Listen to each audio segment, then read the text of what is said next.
I knew the moment I lowered my eyes and folded my hands in my lap that I was letting myself be misjudged. It was the first time I was meeting my daughter-in-law's family, and as I sat there on their velvet sofa, too soft, too expensive, swallowing me whole, I felt every assumption they made settle quietly on my shoulders like dust. Poor, simple, uneducated, harmless, and I let them believe every bit of it. The house smelled like polish and money. You know that smell. Fresh flowers replaced before they wilt, leather that's never cracked, air that hums softly because the generator never fails. Their chandelier glowed above us like a silent witness, and I remember thinking how small my cotton shawl looked beneath it. I had chosen that shawl on purpose, the faded one, the one with the loose thread near the hem. My daughter-in-law, Sana, sat beside my son, Imran, her back straight, her fingers nervously twisting the ring he'd given her. She looked beautiful, but tense, like a child trying not to spill something precious. I could feel her glancing at me, then at her parents, her lips pressed into a careful smile. Her mother spoke first. "So," she said, her voice light but sharp around the edges, "Auntie, what do you do?" I smiled gently. "Oh, nothing much, Beta. Just manage the house." That was true, and it wasn't. But truth, I had learned over many years, is often a matter of timing. Her father nodded, already bored. "And your husband?" "He passed away many years ago," I said softly. "Oh," her mother replied, the way people do when they don't want to ask more but don't really care either. "That must have been difficult." "Yes," I said, and left it there.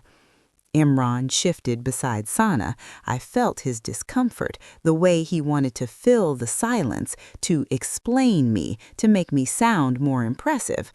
I squeezed his knee lightly under the table, a small warning, not yet. They offered key and bone china cups so thin I was afraid my fingers might break them. I held mine carefully, noticing how Sana's mother watched my hands, my nails unpolished, my ring plain. She asked about where I lived, and I told her the name of my old neighborhood. Her eyebrows lifted just a fraction. Enough. "Oh, that area," she said. "It's very traditional." I smiled again. "Yes, it is." That afternoon, as they talked about destination weddings and guest lists that stretched into the hundreds, I realized something important. They were not cruel people, not outright. They were simply people who believed that money was a measure of worth, and that belief had made them careless. They spoke over me, not to me. When I offered a thought, it drifted away unanswered like smoke in a large room.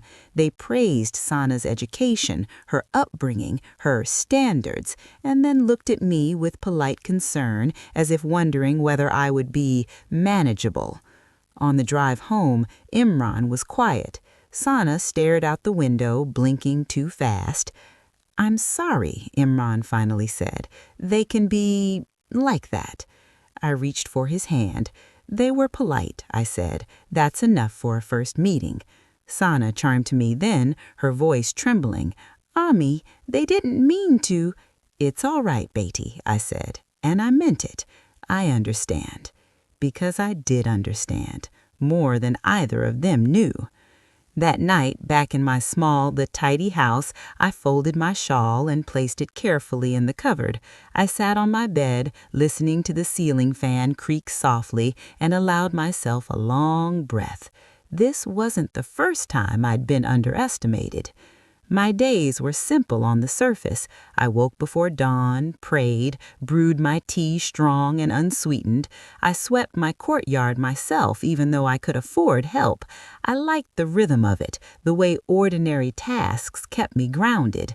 Neighbors thought I lived off my son's support. I never corrected them. Imran had grown up watching me count coins at the market, bargain carefully, mend clothes instead of replacing them. What he didn't see were the ledgers I kept locked away, the investments made quietly, patiently, the education I pursued after his father died, one night class at a time, when the world thought my life was already over. When Imran told me he wanted to marry Sana, he was nervous. "Her family is different," he said. "I know," I replied. "You won't feel uncomfortable?" I smiled at him then, the same way I did when he was a boy afraid of the dark. "No, my son, I know who I am." What I didn't tell him was that I had already decided something important. I wanted to see how they would treat me when they believed I had nothing to offer them, because respect that depends on status is not respect at all.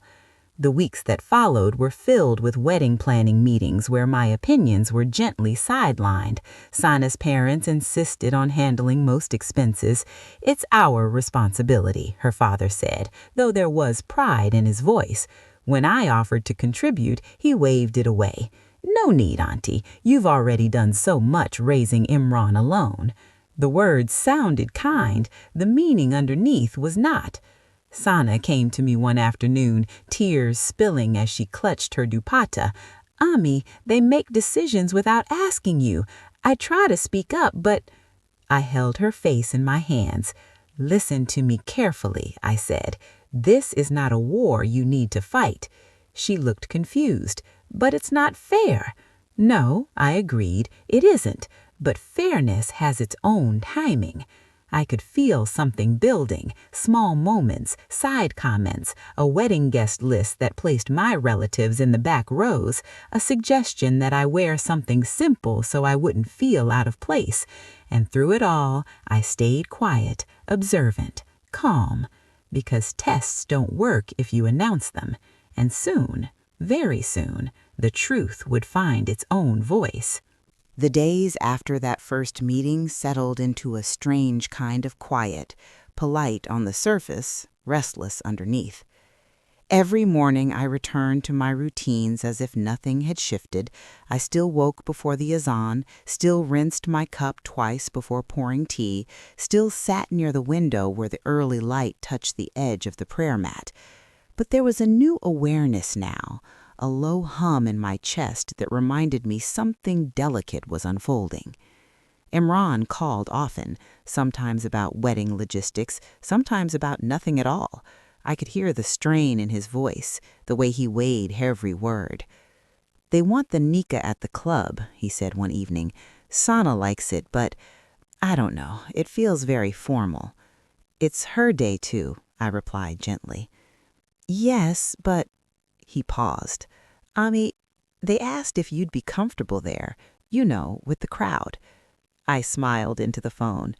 "I've been to many crowds, Imran. I'll manage." He laughed softly, relieved, but I could hear what he didn't say. Would I embarrass him? Would I stand out?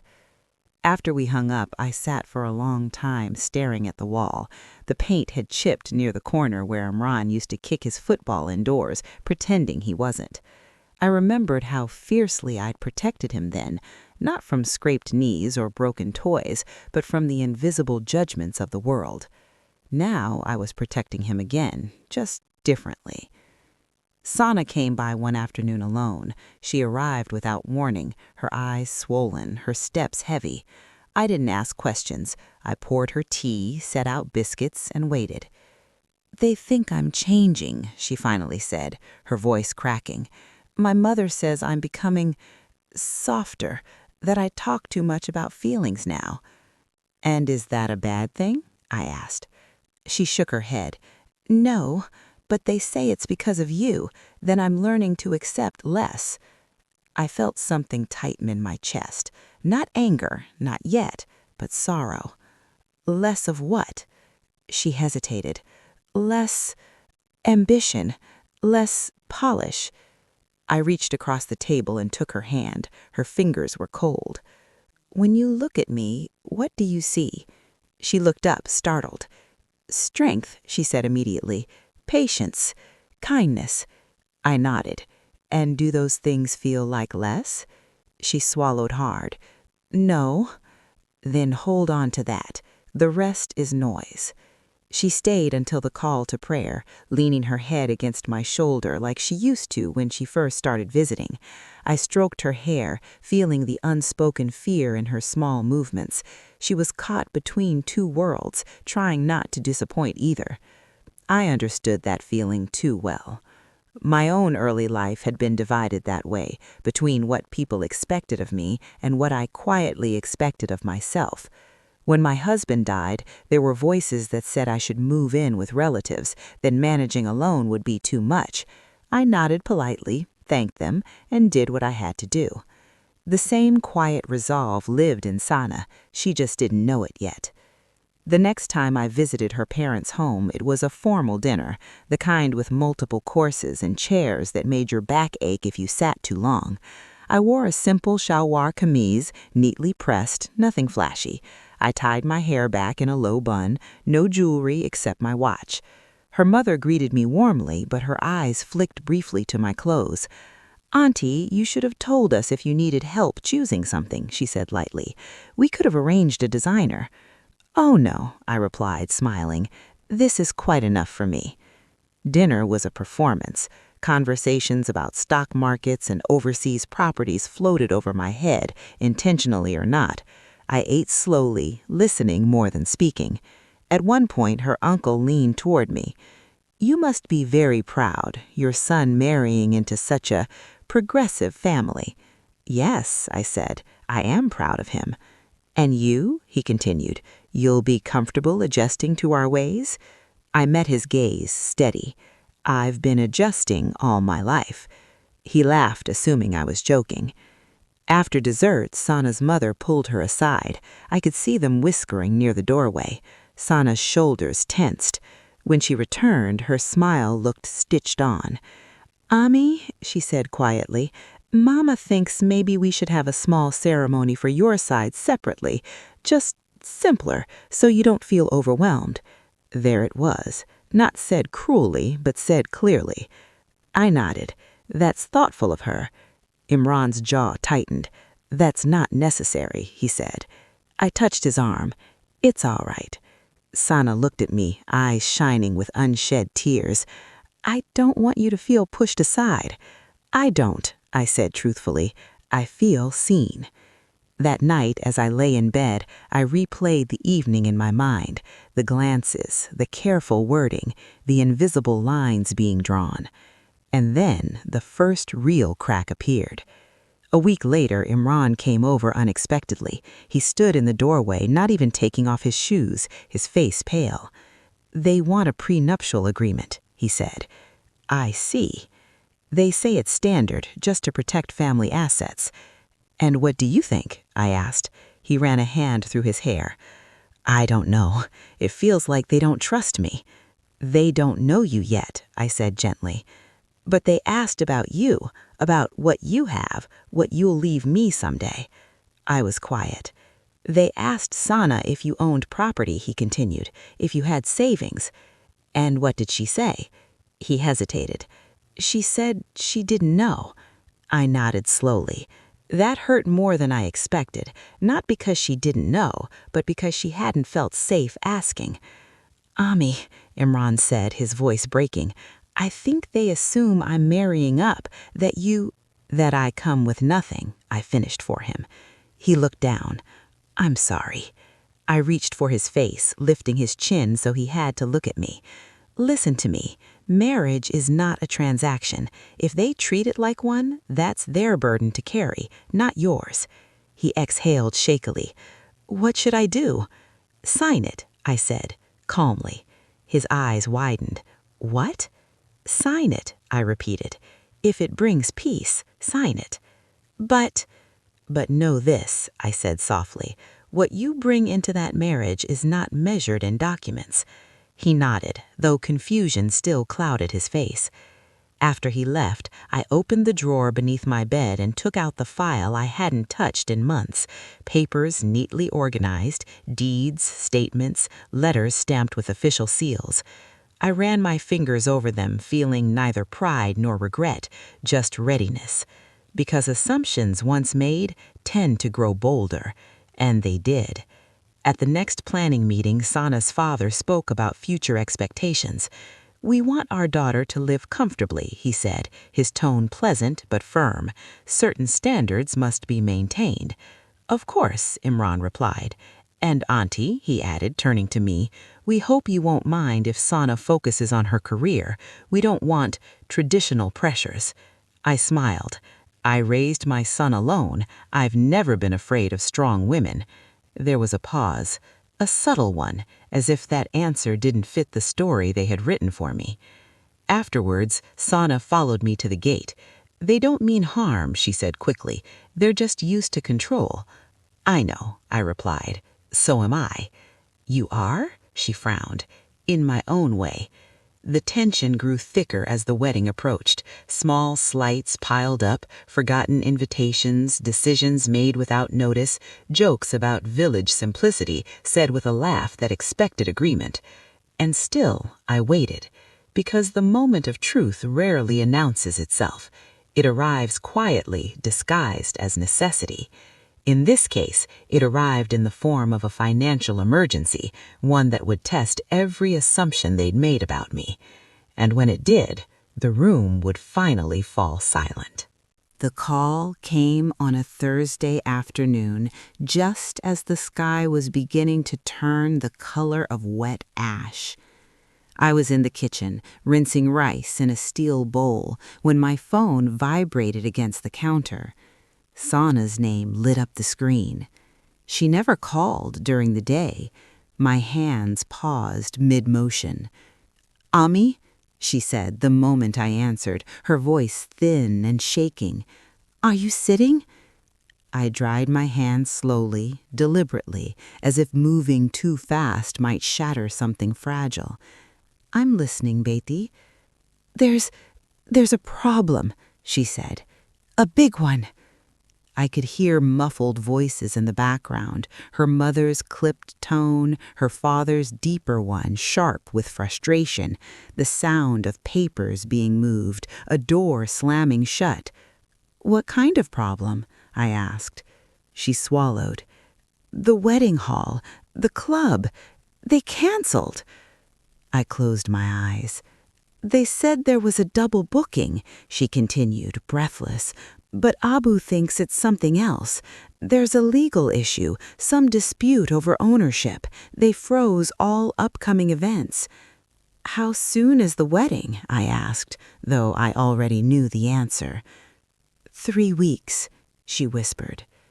I leaned against the counter, feeling the cool tile through my clothes. "All right," I said. "Take a breath." "We don't know what to do," she said. "The deposits are stuck. The vendors are panicking. Mama is—" Her voice broke. "She's saying this is a sign." "A sign of what?" I asked. "That this match is complicated."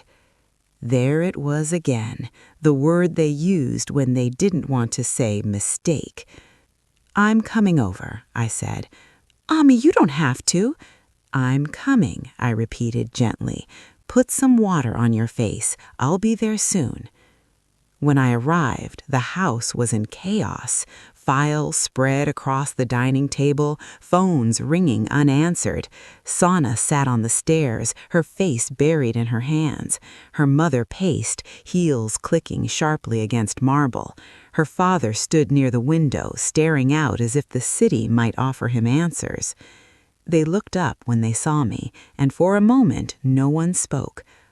"Auntie," Sana's mother said finally, her voice tight, "I'm sorry you had to see this." I set my bag down and removed my shoes. "Weddings have a way of showing us ourselves. May I sit?" She nodded stiffly. I took a seat at the table, smoothing my dupatta. I looked at the papers scattered around, contracts, emails printed in haste, legal notices. I didn't reach for them, not yet. "What's the plan?" I asked. Her father sighed heavily. "We're trying to secure another venue, but everything suitable is booked, and with the money tied up," he trailed off. "I've spoken to my cousin," her mother added. "She suggested delaying the wedding. Maybe that would be wiser." Sana looked up sharply. "No," she said, "we can't." Imran arrived soon after, his face drawn. He took in the scene, the tension, and then his eyes found me. I gave him a small nod. "Stay calm."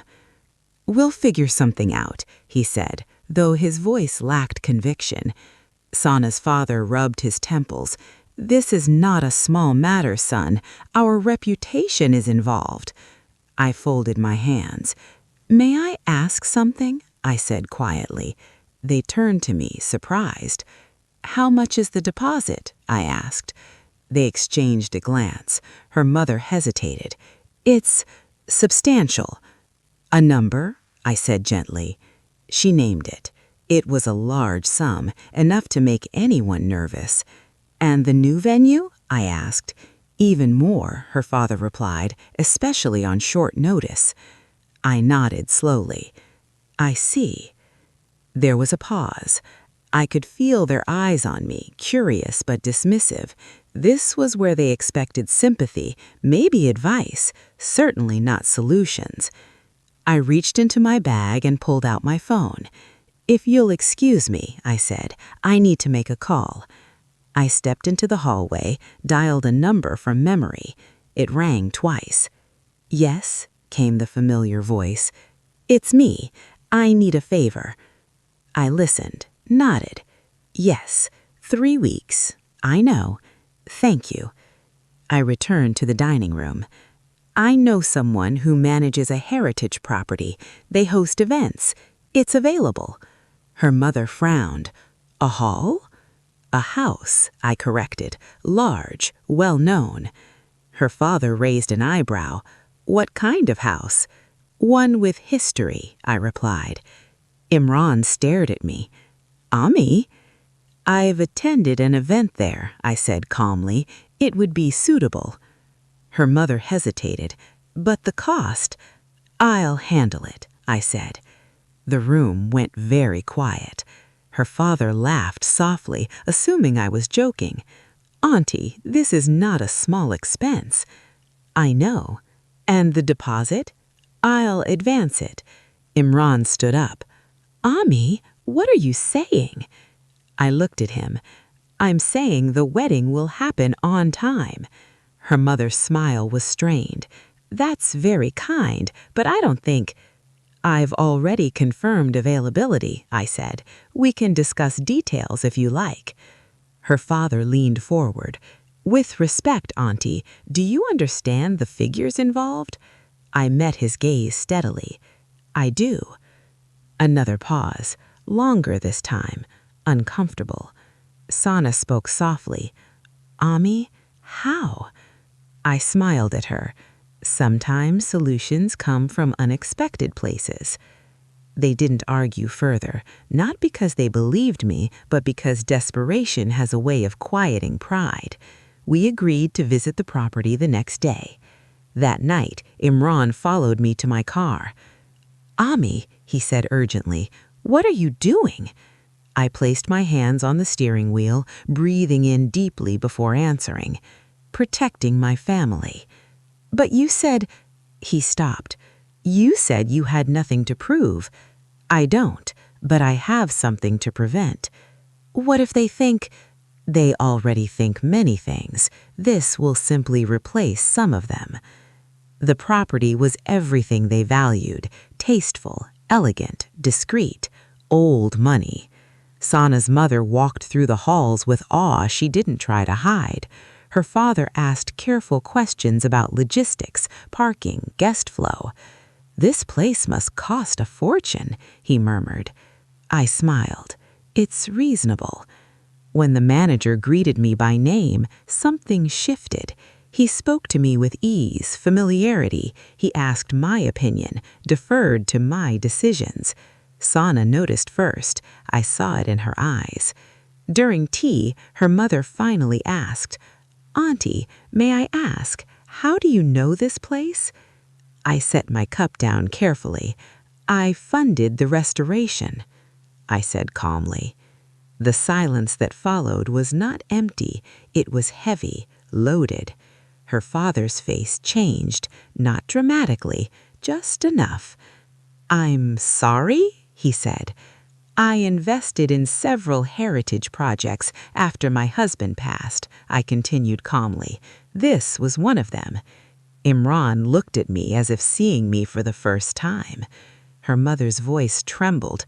"But you said—" "I manage the house," I finished. "Yes." No one spoke for a long moment. "And the money?" her father asked quietly. "I've been financially independent for many years. I didn't think it was relevant." The drive back was silent, not awkward, just full. That evening, Sana came to my house alone. She sat at my feet like a child, tears spilling freely. "I'm so sorry," she sobbed. "I let them think—" I lifted her chin. "You didn't let them do anything. You were learning." "They judged you, and I didn't stop them." I brushed her hair back. "You now know how they judge. That knowledge is power, not shame." The next day, Sana's parents came over together. They brought sweets. Their posture was different, respectful, careful. "Auntie," her father said, "we owe you an apology." I nodded. "We all owe each other honesty." Her mother's eyes were moist. We assumed." "Yes," I said softly, "you did." They didn't say more. They didn't need to. But what they didn't yet understand was this. The revelation was not the end of the test. It was the beginning. Apologies have a sound to them. They don't arrive loudly, not like accusations do. They come softer, measured, wrapped in politeness and regret. And when Sana's parents sat across from me in my living room that afternoon, hands folded, voices low, I heard that sound clearly. But I also heard what lay beneath it. "Auntie," Sana's father began, clearing his throat, "we misjudged you." I poured the tea slowly, letting the steam rise between us. "Misjudgment is human," I said. "What we do after matters more." Sana's mother dabbed at her eyes with a tissue. "We thought we were protecting our daughter. We believed we knew what was best." "And now?" I asked gently. She hesitated. "Now we realize we let our fears speak too loudly." I nodded. I didn't rush to comfort them. This was their moment, not mine. Imran sat beside me, silent, his shoulders tense. Sana perched on the edge of the sofa, her hands clasped together, eyes darting between all of us. "There is something I want to be clear about," I said calmly. "I didn't hide who I am to deceive you. I stayed quiet to understand you."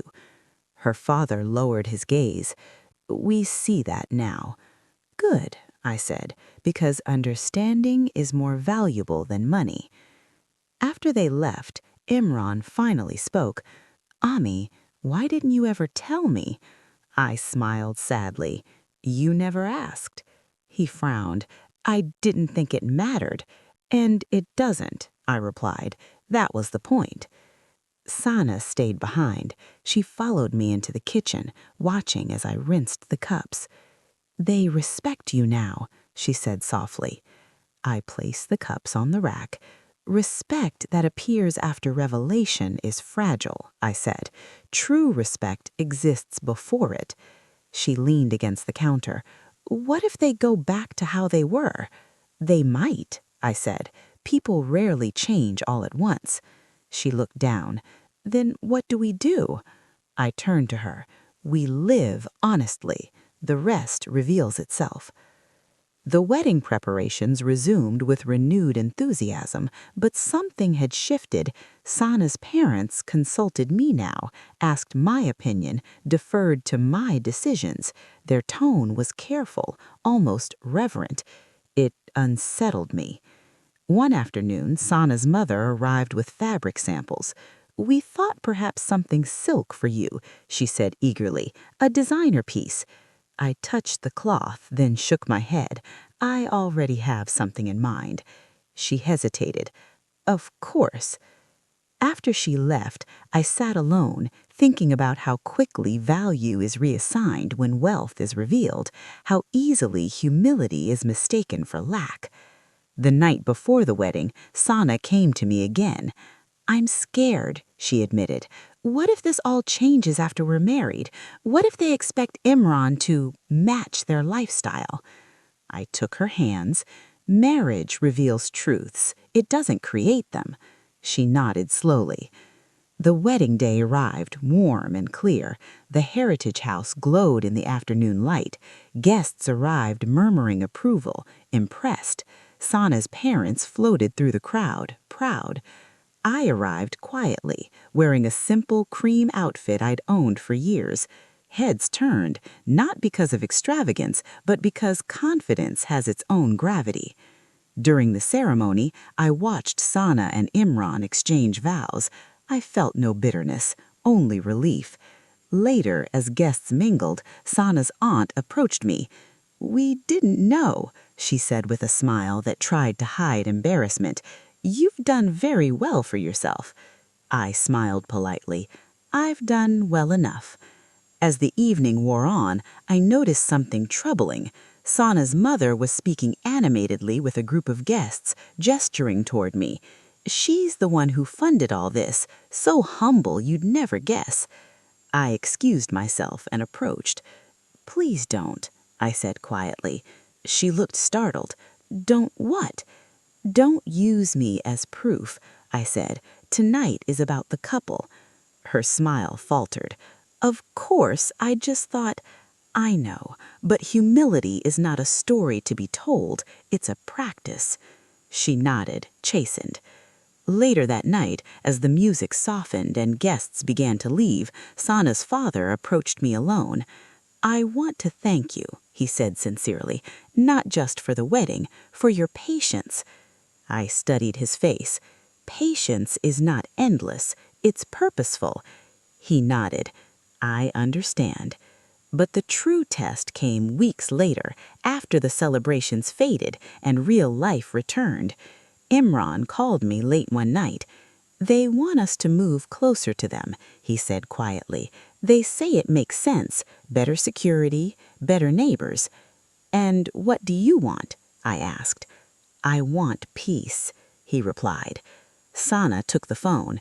"They've started making plans without asking." I closed my eyes. This was the moment I had been waiting for, not with anticipation, but clarity. "Tomorrow," I said, "come see me." When they arrived, I laid out the documents on the table: property deeds, investment summaries, trust arrangements. "This is yours," I said to Imran, "a home, fully paid, in a neighborhood of your choosing." He stared. "Ami." "No conditions," I added, "except one." Sana looked up. "What?" "You live where your marriage breathes best, not where others decide it should be." Imran's voice shook. "Why are you telling us this now?" "Because now you can choose freely." They left that day empowered, not indebted. When Sana's parents found out, their reaction was muted, respectful. They didn't push, they didn't insist. For the first time, silence felt earned. That evening, I sat alone in my courtyard, listening to the distant city sounds. I thought about the choices I'd made, to stay quiet, to observe, and to let people reveal themselves. I didn't regret it, because dignity doesn't announce itself. It waits, and when it finally speaks, it doesn't raise its voice. It simply stands. There is a strange calm that follows confrontation, not the loud kind, but the quiet that settles when everyone knows the truth has finally been placed on the table. No more guessing, no more pretending, just reality, sitting there, breathing. That calm didn't arrive immediately. For the first few weeks after Imran and Sana moved into their new home, the phone rang often.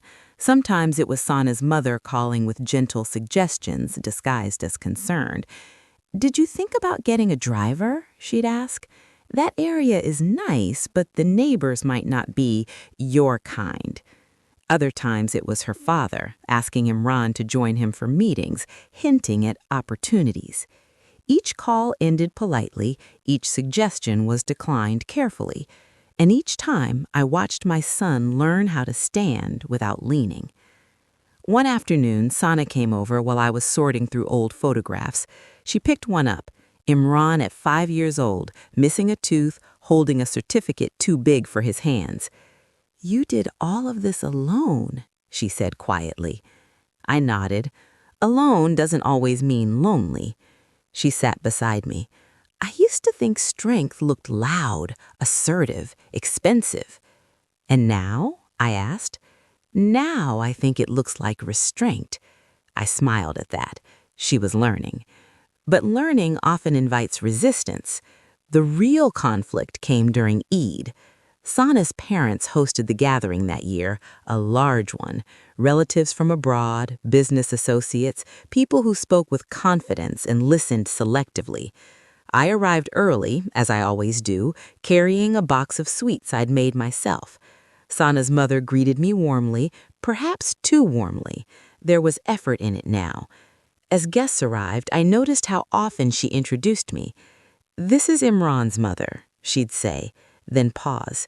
"She's very accomplished." The words sat awkwardly in her mouth. During lunch, I found myself seated beside a woman I didn't know. She smiled brightly. "So," she said, "I hear you're quite the inspiration."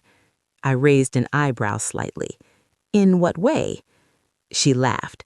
"From such humble beginnings to such success. It's admirable."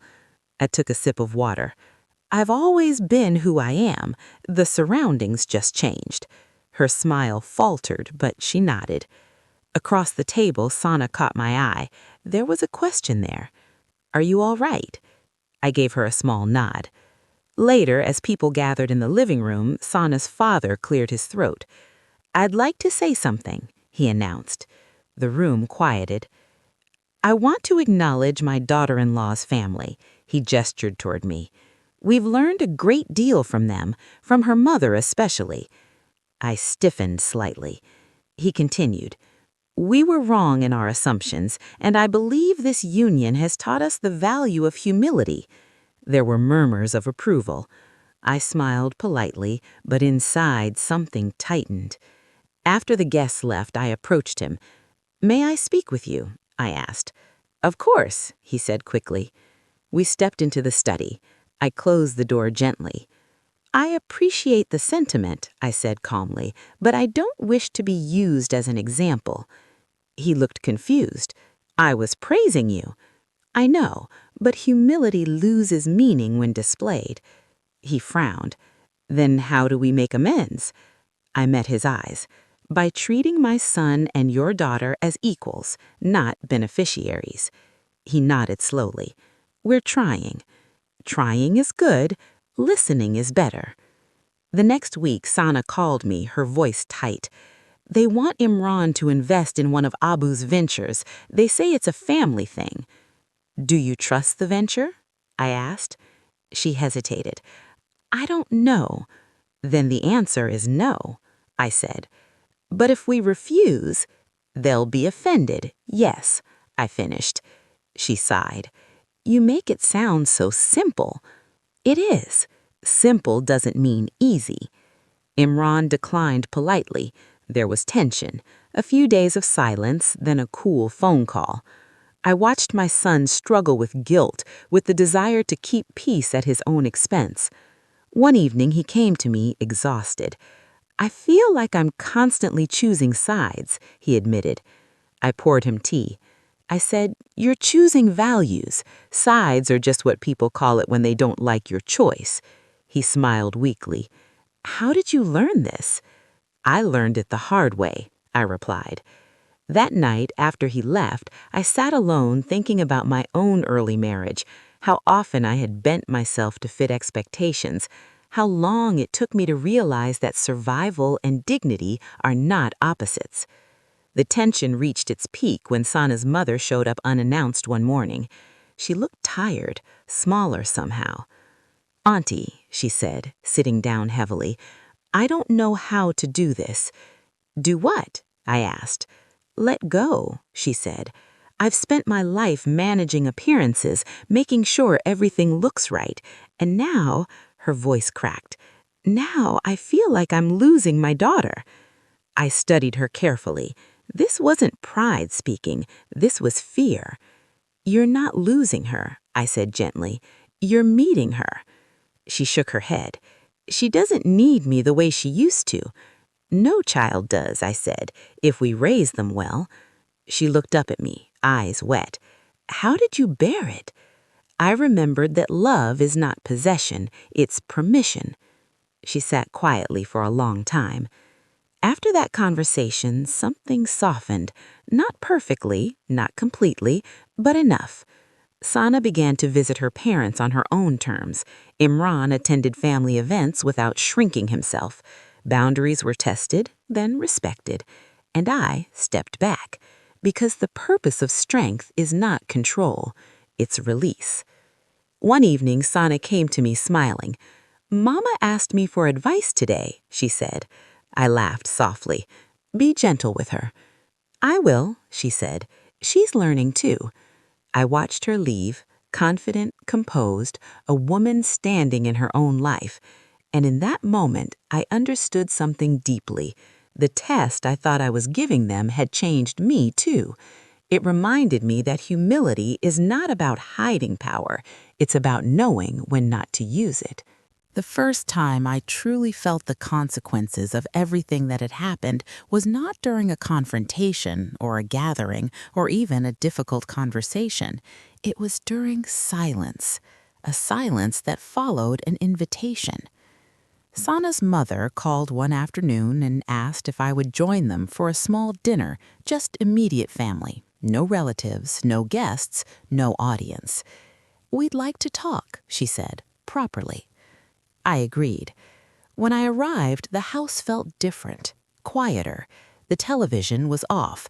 The staff had been sent home early. The dining table was set simply, without the usual elaborate arrangements. Sana's father stood when I entered the room. That alone told me something had shifted. We ate slowly. No one rushed to fill the air with stories or opinions. Halfway through the meal, Sana's mother put her fork down. Auntie, she said, we've been reflecting. I waited. For years, we believed money gave us authority, not just comfort, authority. We thought it meant we knew better. Her father nodded.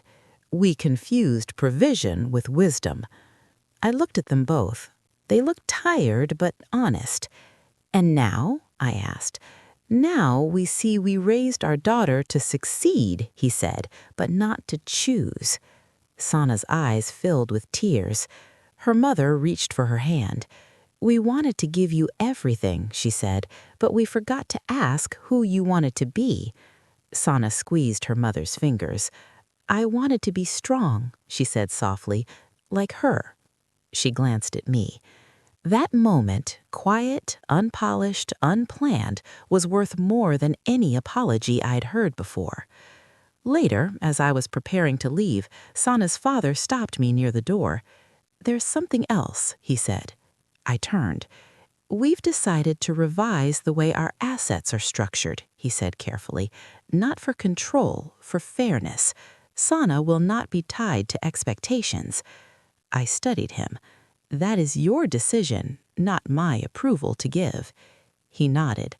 I know. I just wanted you to know we heard you. On the drive home, I felt a strange heaviness lift. Not triumph, not victory, just resolution. But resolution, I've learned, is rarely final. A few weeks later, a rumor reached me.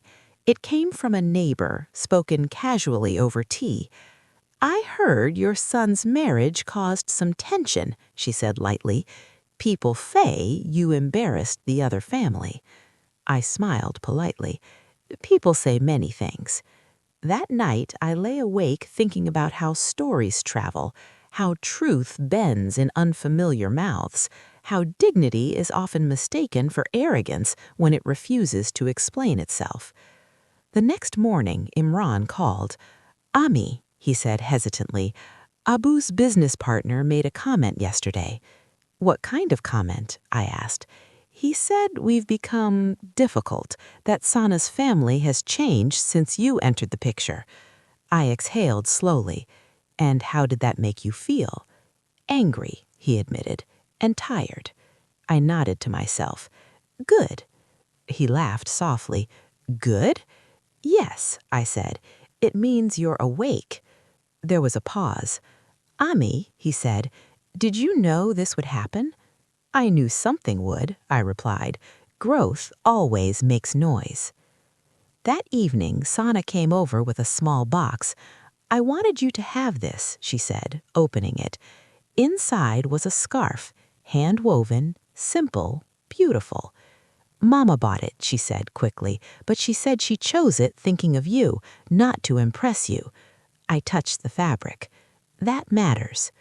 Sana hesitated. Do you ever regret it? She asked. Regret what?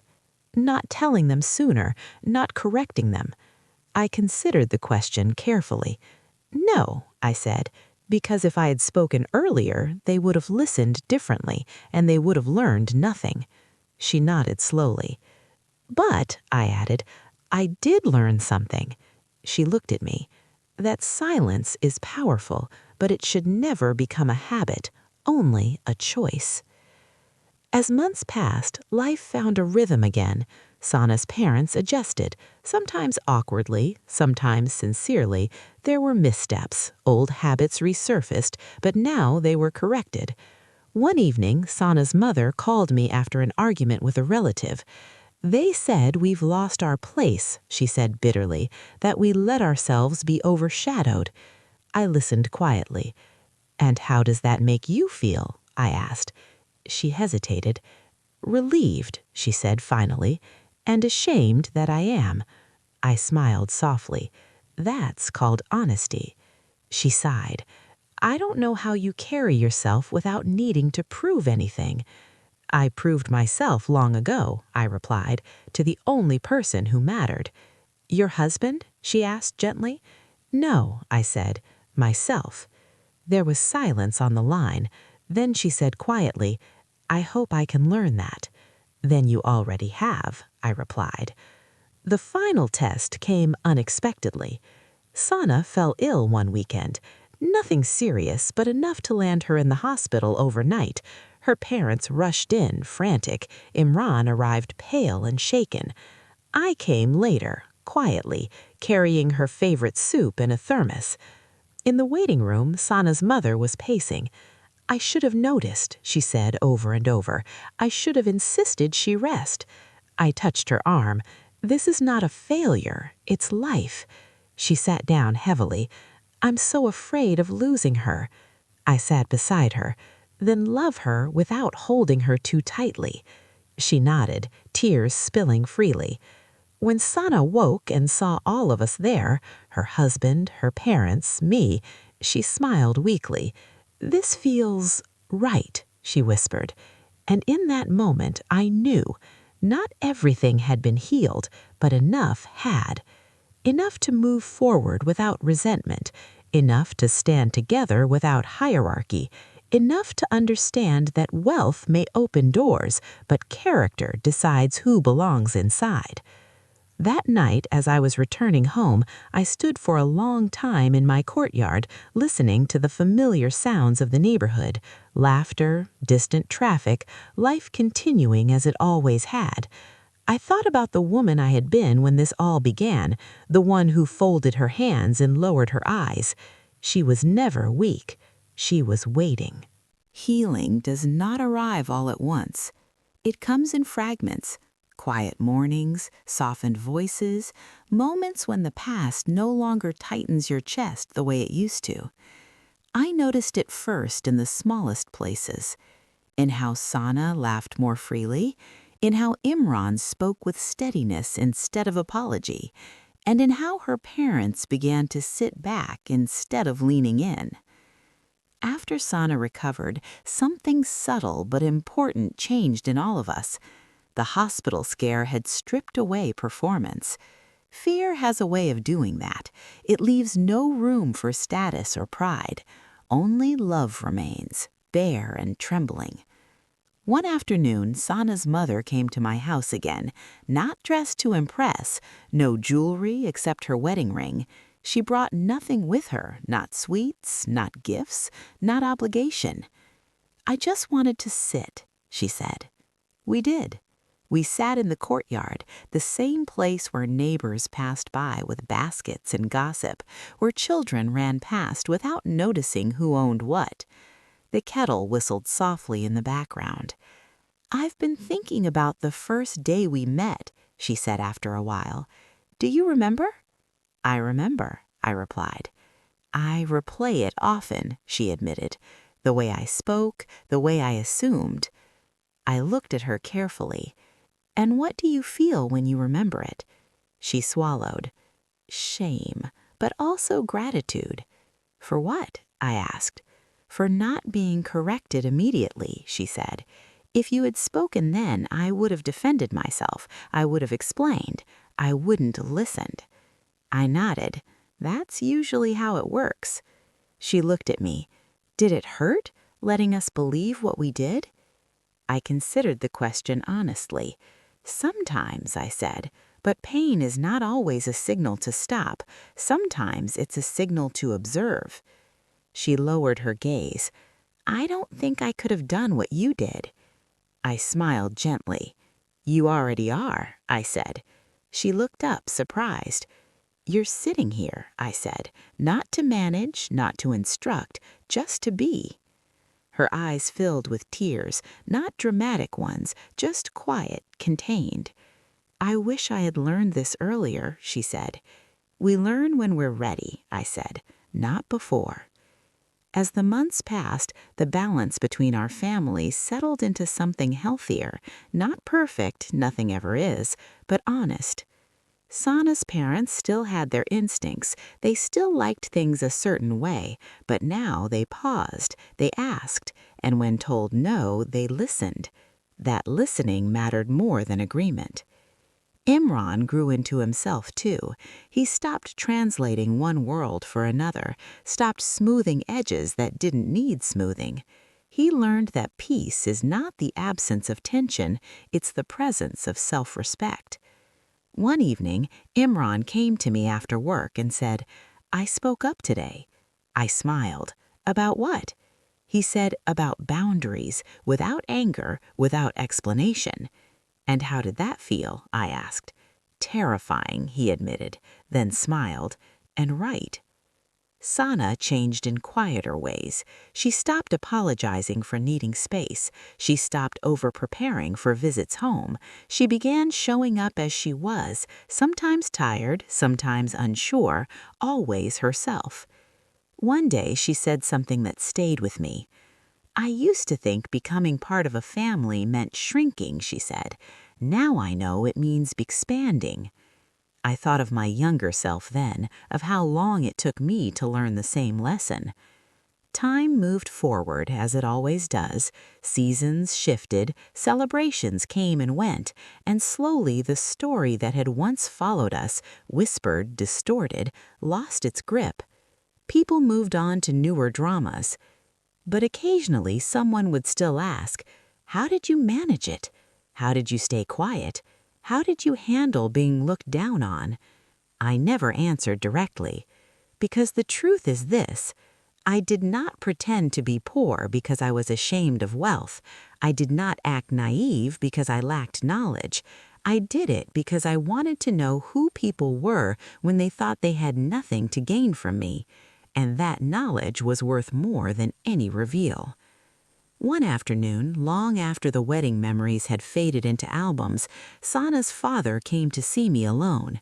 He sat across from me, older now, his confidence softened by reflection. "I want to say something," he said, "not as an apology, as an acknowledgement." I waited. "You showed us that dignity does not ask permission, and that respect cannot be demanded, it must be deserved." I nodded.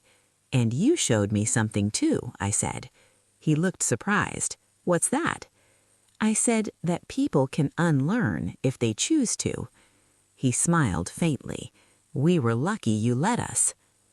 I watched him leave, feeling no triumph, only closure. That night I sat alone, listening to the familiar hum of my home, the same walls, the same furniture. Nothing about my surroundings had changed, but I had. I thought about the moment I first folded my hands and lowered my eyes, about how many people mistook that for weakness. And I smiled, because humility is not about becoming smaller, it's about becoming so secure that you don't need to announce your size. If there is a lesson in my story, it is this: never measure your worth by how loudly you are seen, never confuse silence with surrender, and never assume someone has nothing simply because they carry it lightly. Some people don't show their strength because they're afraid. Others don't show it because they don't need to. And if you're listening to this, I'll leave you with one question. If someone underestimated you today, would you correct them immediately, or would you let time do the teaching for you? Tell me in the comments. And if this story stayed with you, support the channel and subscribe, because there are many quiet stories still waiting to be heard.